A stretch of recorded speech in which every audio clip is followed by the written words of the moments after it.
So we are told by historians and traditionalists who want to pass down to us the lies of a hoax history that at the end of May in 1889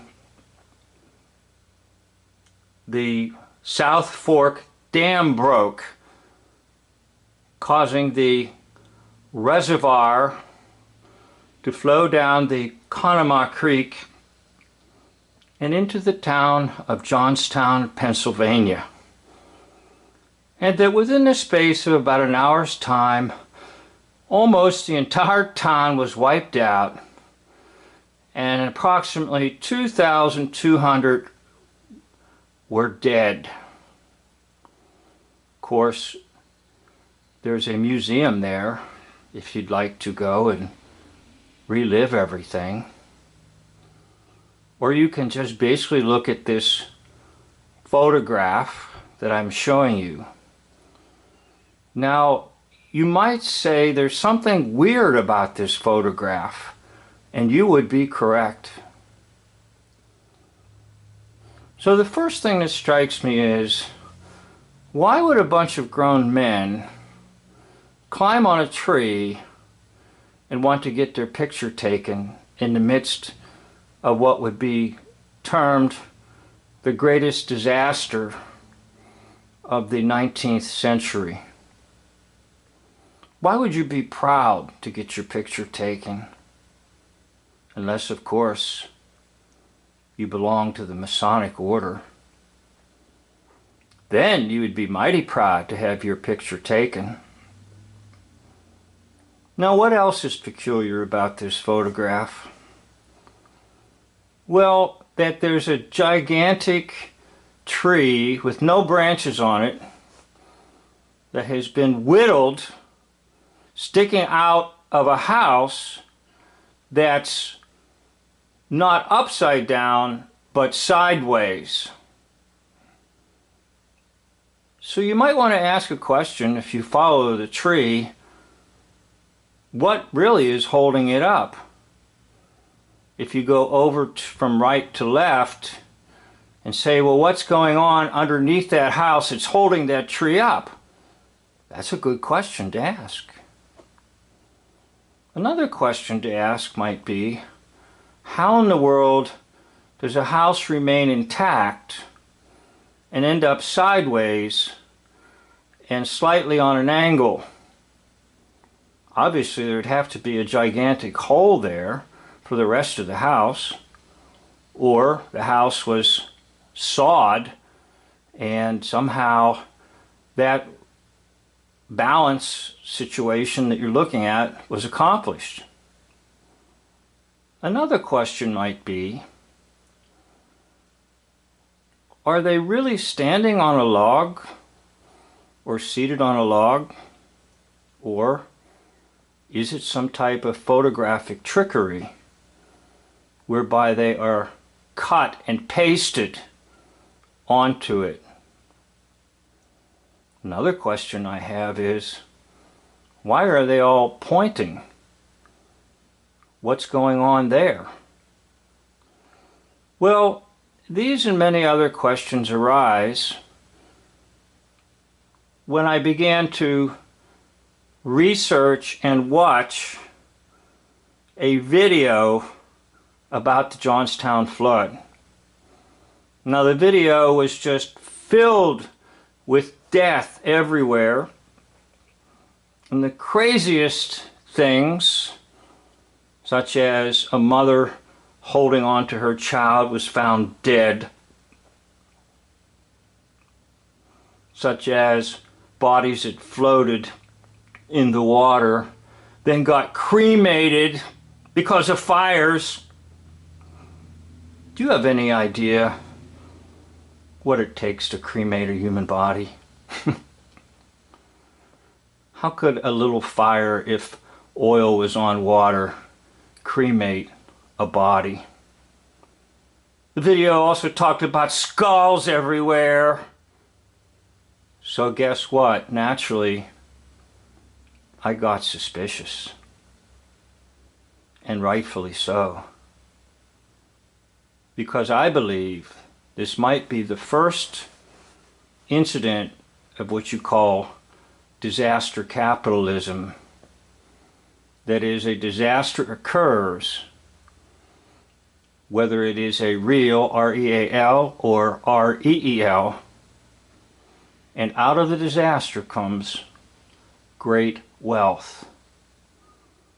So I'm suggesting that, basically speaking, what was called the Johnstown flood was just a media atrocity. In other words, in essence, it didn't really happen. Now, what did happen? Well, there was controlled flooding, controlled demolition, lots of actors, lots of people posing for pictures like this one, and the creation of the disaster of the century in 1889. So by June 1st, 1889, the disaster has happened. And then the next stage is to, quote, get help. And oh yes, help will pour in from all parts of the world, 22 countries, federal government, locals, and an enormous amount of wealth comes into the town of Johnstown, Pennsylvania. So let me get back to the photograph, and I'm going to take you down to another photograph, and I want you to pay attention to the location of the house on the right, the location of the house on the right, and notice how it's sort of jammed over to the house on the left. In other words, there's not much space there, is there? No space at all. And I want you to notice the height of what you're looking at. This is up rather high.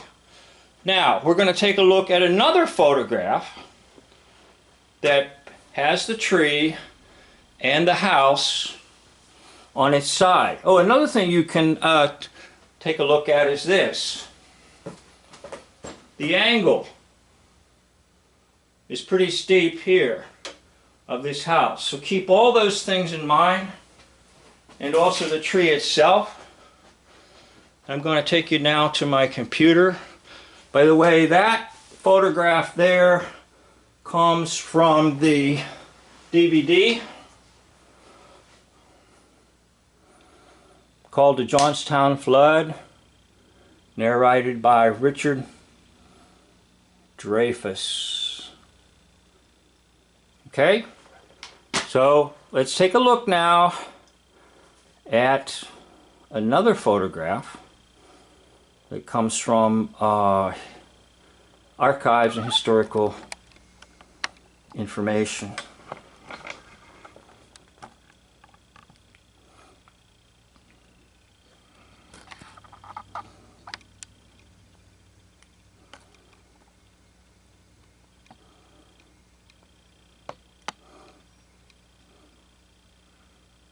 So there's your big tree once again.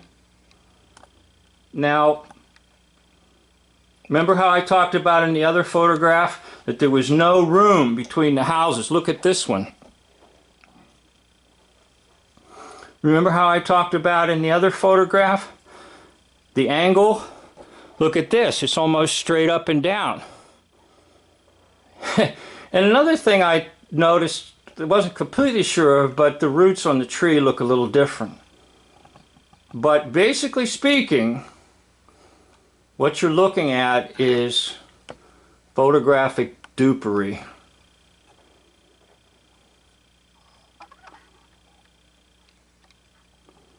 Now in the DVD and the interviews that are conducted later, they will affirm that almost instantaneously reporters from everywhere descended upon Johnstown.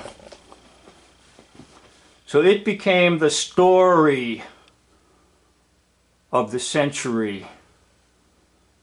And Johnstown was called the Valley of Death. The Valley of Death. And of course, all the stories about the struggle of life and survivors and so forth are placed in highly emotional terms.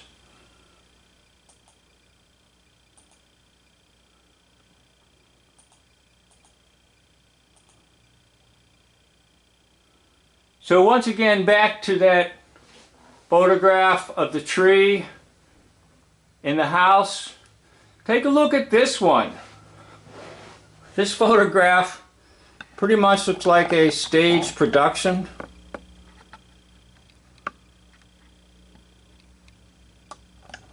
Because now what we see in this photograph is PR&R, Pennsylvania Railroad. So it's kind of a railroad debris, and the house that's on its side, and the tree that's sticking out of it. In other words, it's just a bunch of nonsense. However, the story about the wealthy not taking care of the dam that's holding back the reservoir that turned into a lake is very interesting, because not far from Johnstown is Pittsburgh, and in Pittsburgh you have the robber barons. You have Frick, and you have Carnegie, you have Mellon, okay, the center of robber barons. So the robber barons control the hunting lodge whereby the reservoir was located and the dam. In other words, Carnegie and Frick and Phipps are pretty much behind the scenes in this Johnstown flood, and they will become the enemies, because then stories will circulate that really it's their fault because they didn't take care of the dam. So now you have a good story. You have the wealthy not taking care of the workers and poor in Johnstown. You have a major disaster that will get news coverage all across the United States and even around the world. And now you have relief pouring in. And that relief will create new wealth. And that relief will allow the already wealthy to get more wealthy. Disaster capitalism. So the Johnstown flood might have been the actual first disaster capitalism in the United States.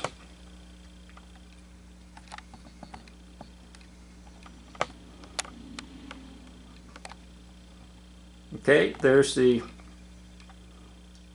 frame that I froze in the video. You can see the houses are close together. You can see the angle of the house on the left is pretty steep and it's not straight up, and there's no space between the houses. And then down here in this photograph you don't see that other house at all, and the angle of inclination of the house is actually in towards the right, not the left. And of course you have the big tree sticking out. So what do you really have? Basically you have what modern software does today for people with photography. And the folks who were skillful in photography, they knew these tricks. and they used them on the public. And the public was hoaxed, just like the public is hoaxed on many, many, many disaster scenarios. So I'd like to thank you for watching this video, and perhaps I'll do a few more on the Johnstown flood if you are interested. Thank you for watching. End of video.